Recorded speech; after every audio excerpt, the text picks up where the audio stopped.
Então, eu estou no sul do Brasil, minha cidade se chama Rolante, é uma cidade que tem 20 mil habitantes. Eu fui 10 anos, trabalhei como contador e 20 como professor de contabilidade, mas paralelo a isso, eu e a minha esposa, a Beth, começamos a construir o nosso negócio.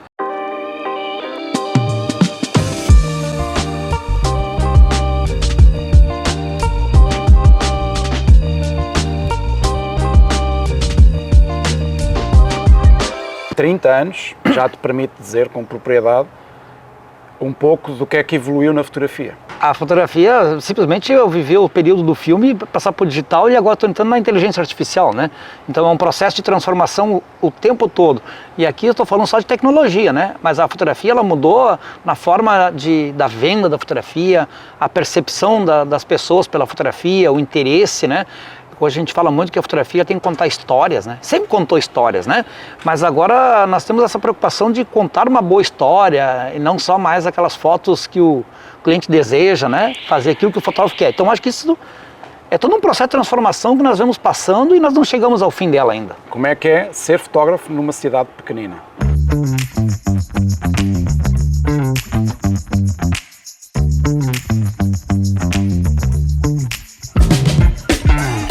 A melhor coisa do mundo. Eu acho a melhor coisa do mundo, porque eu tive o sonho, né? Tivemos, eu e a Beth, de ter um estúdio fotográfico numa cidade grande. E nós quase compramos uma empresa, um estúdio, né, em Novo Hamburgo, uma cidade grande da minha região, porque nós achávamos que para nós termos bons clientes e o nosso trabalho ser visível, nós tínhamos que estar num local grande, né? Número de pessoas. E naquela vez a Beth fez algo incrível, tá? Porque a gente estava negociando e vendo como nós íamos fazer, já estavam dividindo a nossa equipe do estúdio, fulano vai para Novo Hamburgo, eu vou todo dia, sabe? Organizando já a empresa, e a Beth chegou assim, não, eu acho que eu não quero isso. Assim, primeiro porque eu não quero sair de perto da minha família, sair da minha cidade onde a gente se criou, tá? Segundo, se as pessoas quiserem nos contratar, que venham a Rolante nos contratar. Isso é uma época que a internet era muito lenta ainda. Isso é uma imagem de visão. É. Definir aquilo que queremos. Isto. É muito importante para um fotógrafo. Sim. Mas aquela decisão não era a minha decisão. Era a decisão dela que eu respeitei, né? E eu acho que foi a coisa mais acertada do mundo que fizemos naquele momento, foi tomar a decisão dela.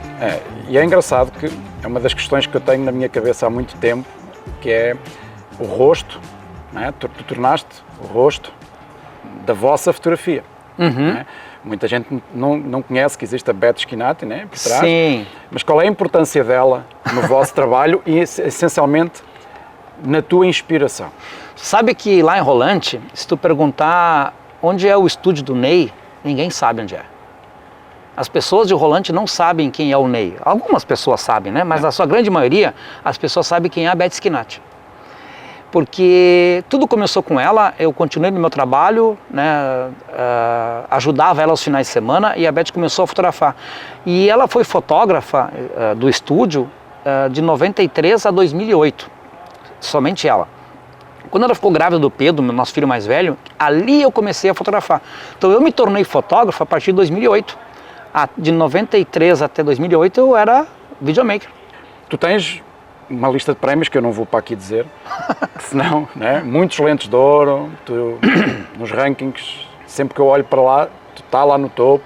Cara, para mim, ainda há pouco eu disse isso à Simone Di Domenico, a seguir ao Sebastião Salgado, se calhar é aquele fotógrafo que eu mais considero, porque tu é bom em tudo, né? Formatura, 15 anos, cara, os concursos ajudaram-te muito a crescer?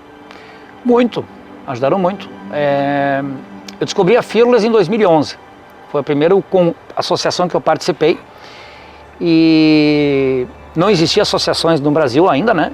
E eu me associei, me tornei membro da Fearless e no primeiro concurso eu tive uma foto premiada.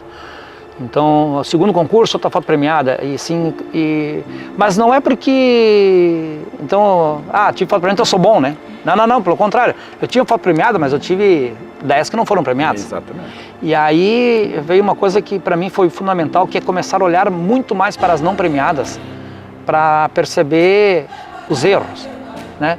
Porque às vezes tem foto que tu acha que ela tem potencial e ela não tem potencial, porque eu estou apegado ao trabalho que a foto me deu para fazer. e desapegar disso, começar a entender. Então, começar a avaliar as fotos não premiadas com frieza para evoluir meu trabalho. Ajudou muito. Eu faço, principalmente no Instinto Criativo, naquelas leituras que eles têm de 15 em 15 dias, eu pontualmente envio fotos que eu sei que não têm valor nenhum, mas para eu entender o que é que aquele fotógrafo que vai lá falar, o que é que ele faria. Sim. Porque eles dão, e acho que as pessoas deviam pensar mais nisso. É verdade. Não ter medo de mostrar as más, entre aspas, né? As fotografias comuns, porque os meus noivos, eu explico, eu faço algumas fotografias muito boas, umas boas e muitas normais.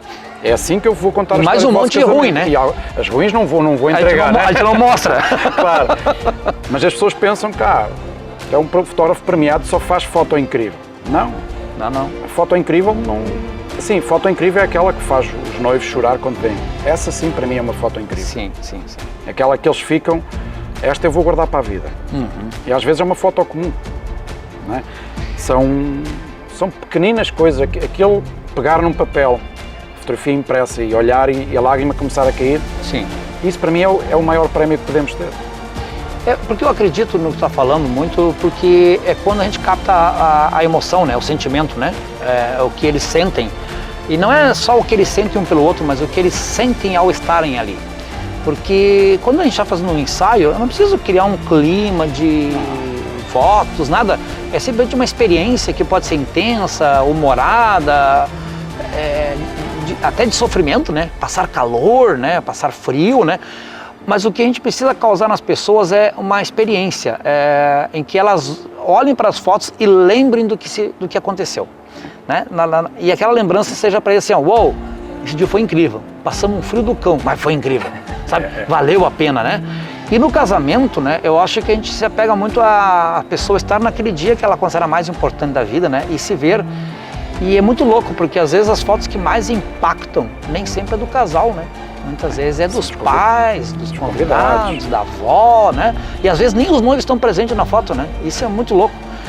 Então, às vezes a gente E aí uma coisa importante, né? Que eu acho que nós como fotógrafos, a gente não fotografa para os noivos, né? A gente fotografa para as gerações, né? É algo que eu costumo dizer aos meus noivos. Eu não vou fazer o trabalho para vocês, é para os vossos filhos, para os vossos netos. Isso. Porque eu quero que as pessoas sintam a mesma energia que eu senti no dia. Isso aí. E se eu não conseguir transmitir isso, eu não vou feliz. Os noivos vão carregar essa história por um tempo, né? Eles são responsáveis por carregar ela, né? Guardar ela. Mas não é só para eles, né? Agora, depois ela passa... Os concursos têm uma coisa boa, né? Comercialmente, passam-te um atestado de credibilidade muito grande perante o público. Total.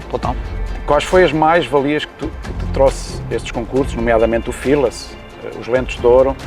Notaste que houve um crescimento em termos comerciais?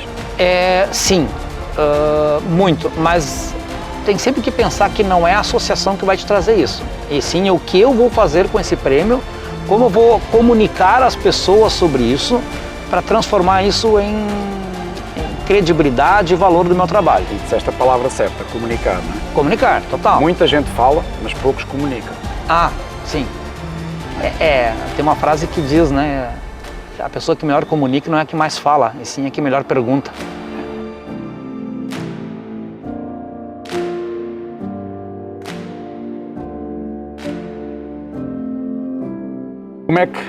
Como é que foi sair um fotógrafo de uma cidade pequenina, né? Cara, e vai viajar e vai fotografar em várias partes do mundo? Sabe que todas as vezes que eu trabalhei fora do Brasil, talvez uma só, mas na maioria das vezes nunca foi porque os concursos que me levaram para esse trabalho fora. E foi uma consequência dos concursos, tá? O que acontece muito é as pessoas olham o trabalho e começam a seguir, acompanhar e elas viram fãs. Né? E aí elas lá um belo dia te mandam uma mensagem: poxa, eu vou casar em tal lugar, eu vou casar em Boston. Foi um exemplo que aconteceu comigo. Eu vou casar em Boston. É um sonho meu ou pode ser realidade tu vir fazer o meu casamento aqui em Boston? Isso é total realidade, né? Entende? Então assim, as pessoas começam a te acompanhar em qualquer canto do mundo, e aí os concursos nos dão essas visibilidade, né? Até que ponto é que achas que a fotografia é a forma mais bonita de se falar sobre amor? Pô, que perguntinha difícil essa. Me botou É que a pensar. para mim é a forma mais bonita da gente poder exprimir amor. Sabe que eu nunca tinha pensado por essa ótica, tá? Mas eu acho que a fotografia, ela tem muito sobre o que o fotógrafo quer comunicar. Eu não posso ir num casamento em que é um momento romântico, né, feliz as pessoas, e transformar num drama ou numa tragédia, né, como fotógrafo. Mas como é que eu vou fazer isso, né? Pelas escolhas das minhas fotos que eu quero mostrar, eu posso mudar a imagem disso, né? Então, acho que o fotógrafo ele tem essa capacidade de conduzir a história pelo viés que ele quer. Mas o que eu acredito muito é que o fotógrafo toma essas decisões baseado nas pessoas que ele está fotografando, né? Eu não quero mudar a história A energia que sentimos. Isso. E acho que isso é o legal da fotografia de eventos, né? Porque a gente sempre vai procurar buscar o melhor lado das pessoas que nós percebemos. Com a nossa identidade. Com a nossa identidade, exatamente, com o meu jeitão. Eu vou pedir só que vires para o Gustavo, para captar aqui a frase, que eu vou fazer uma pergunta aí. Não, o sabor da vida depende de quem a tempera. Uma frase bonita que tens aí no teu chimarrão. Tu tens 2 filhos. Sim. Vieram temperar muito a tua vida. Muito, muito, muito. É uma transformação na vida de uma pessoa, né? Porque quando tu tem filhos, tu começa a ter o porquê voltar para casa, né? O porquê que eu estou fazendo isso. Eu acho que a gente constrói. Então a gente cria esses laços, né? E a gente começa a entender isso. Isso é muito louco. Isso aqui a gente vai filosofar muito se a gente entrar nesse assunto. Porque a perda do meu pai me faz entender isso também, tá? Quando meu pai faleceu, eu não tinha filhos ainda. A Beth estava grávida do Pedro, mas a gente nem sabia que ela estava grávida. Mas quando meu pai morre, para mim foi assim uma ruptura. Que caramba, eu não posso mais fazer cagada, porque eu não tenho mais a quem recorrer. Quando a gente tem filho, eu me sinto na pele do meu pai, assim, poxa, agora eu tenho que resolver as cagadas dos meus filhos também. Eu tenho que educar da forma certa, mas eu tenho que pensar no futuro. Então, assim, e filhos é extremamente inspirador, né? E vieram mudar a tua fotografia. Muito, total, muito. Muito porque tu começa a perceber as coisas que tu não percebe quando tu não tem filhos, né? E não está errado não ter filhos. O que muda é a percepção. Nós vamos crescendo e abandonamos aquilo que vivemos em criança. Exatamente. E eu nos casamentos tento ser uma criança. Exato. Porque eu faço exercício de criatividade, por exemplo, dentro do workshop, e o Matheus tem 9 anos, mas quando ele tinha 5, 6 anos, ele era muito criativo. Porque a criança, ela não tem... Não há barreiras. Não há barreiras. Não há certo ou errado. Exato. E nós, com o passar do tempo, a gente vai sendo doutrinado para viver em comunidade, para viver numa sociedade e seguir regras. E quando tu segue regras, tu é podado com fazer as coisas teoricamente idiotas e que... Por que são idiotas? Os cursos, a formação, para ti tem um papel muito importante. Tem, muito. Desde que eu comecei a ensinar, né, em 2013, né, a ter cursos presenciais, eu vejo que eu mais aprendo que ensino, né? Ensinamos e aprendemos, sabe? Então tem que ser uma troca, né? Porque eu não sou o dono da verdade, mas também não estou ali para concordar com tudo que me falam, né? Existe uma diferença entre eu concordar contigo ou aceitar a tua opinião. Esse é o lado bom do ser humano. Todos temos a nossa forma de pensar. Não é um padrão como a inteligência artificial, isso. Não é? Eu posso ouvir a tua história lá no workshop, o teu ponto de vista sobre assim, ok, beleza, funciona para ti, legal. Eu posso, cara, mas não é isso que eu quero. Mas daqui um ano, 2 anos que eu pouco, caramba, isso aqui faz sentido. Entende? Porque isso ficou lá armazenado de alguma forma e daqui a pouco a gente começa a aplicar. Por exemplo, eu não sou um fotógrafo que trabalha muito bem com flash. Gosto mais da luz natural, ela é mais confortável, mais simples. Mas eu não gostar de trabalhar com flash, vou julgar que quem trabalha com flash está errado? Não, de forma alguma. Adivinha quem é o que eu estava estudando ontem à noite? Flash. Flash, lanternas, LED, estava vendo vídeos, né, de fotógrafos que trabalham e ensinam como explorar isso. Cara, assim, isso é muito interessante, porque há pouco, lá com a Simone, na conversa que estávamos a ter, ela dizia que ela vem no workshop porque ela não sabe trabalhar com luz dura e ficou curiosa como é que eu adoro Sim. fotografar numa hora que ninguém fotografa. Exato. E acho que essa forma de aprendermos, os congressos são muito importantes para isso, né? Eu acho que um congresso, mais do que o network, onde a gente aprende muito, né? Há insights que muitas vezes mudam a nossa forma de pensar. Né? Eu nunca esqueço, Não Sejas Pato, Sim. em Aveiro, faz agora 4 anos e meio, né? Cara, eu era um bebé na fotografia. Pô, 5 anos de fotografia? Tu tinha meio ano de fotografia? Eu comecei em 2017, né? Em janeiro de 2018 foi quando fiz o workshop de Daniel, e depois em outubro de 2018 foi quando eu te conheci, e depois tive o acidente violento passado uns dias. Né? Mas para mim os congressos são uma fonte de formação muito boa. Tu já palestraste em vários países, Portugal, Brasil, e mais algum? Argentina, Uruguai, Paraguai, os países aqui da América do Sul. Notas diferenças na forma como as pessoas te procuram para tentar aprender mais. Total. Né? Muito. Mas não, o que eu acho não existe o jeito certo ou errado. Não. O que existe é vá e não só faça uma foto com o cara e vá lá e tira a tua dúvida se tu tem uma dúvida. Se tu quer perguntar, aproveite e pergunte. E de certeza que já tiveste muitas histórias incríveis desses congressos. A mim marcou-me uma no Capixaba, que eu não tinha noção e na altura pensei muito no Daniel, em ti e noutros palestrantes. Foi um congressista chegar ao pé de mim no final da minha palestra, abraçar-me e dizer: mudaste a minha vida. Sim. Isso muda a nossa forma de pensar. Muda. Não. E toca. É que a gente está fazendo algo que nós não temos a dimensão do que estamos fazendo, tá? E isso é uma coisa que a gente escuta, eu já ouvi isso algumas vezes, e eu sempre acho, não é bem assim. Porque eu acho que eu só fiz uma partezinha do negócio. Tem um provérbio chinês que eu não me lembro bem como ele é, mas ele diz, né, que tem 3 coisas que não voltam atrás, né, que eu acho que é um tiro dado, uma flecha lançada e uma palavra dada. Né? A partir do momento que tu fala, não tem mais volta.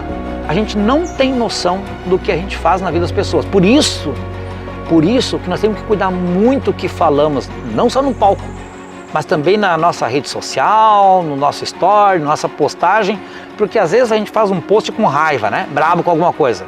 Cuidado. E quando a gente diz, cuidado para não generalizar as coisas, né? Porque às vezes as pessoas que não têm nada a ver com isso também se sentem ofendidas, se sentem chateadas e se colocam para baixo. No meio disto tudo, troféus, palestras, cursos, muita viagem, mas ainda tens sonhos aí. Tem, tá louco, muitos. Primeiro que tudo, né? Ver o Pedro e o Mateus crescer felizes, com saúde, mas qual é o teu maior sonho no mundo da fotografia? Sabe que eu quero poder, como é que eu vou dizer? Eu não gosto de falar dessa coisa poder trabalhar menos, né? Eu gosto de trabalhar muito, né? Não é isso.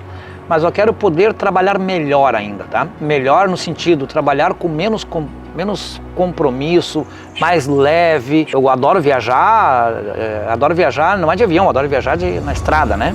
Eu quero ter um motorhome e poder, quem sabe, fotografar e ensinar, né? Passar meus conteúdos de uma forma leve e em qualquer lugar do mundo, qualquer lugar do Brasil ou da América, sabe?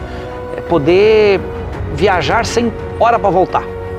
Se tivesse que lançar um desafio de guardarmos hoje aqui uma cápsula para o tempo, o que é que 2, 3 palavras que pudéssemos dizer a um fotógrafo que está a começar a carreira ou está ainda no início, mas que vai assistir a isto, 2, 3 palavras que tu tenhas que ele possa seguir? Estude muito. Não tem limite o estudo. Persistência. A persistência não é teimosia, é diferente, mas a persistência é próxima à teimosia. Mas tenha muita persistência naquilo que tu quer fotografar, insista, né? Força.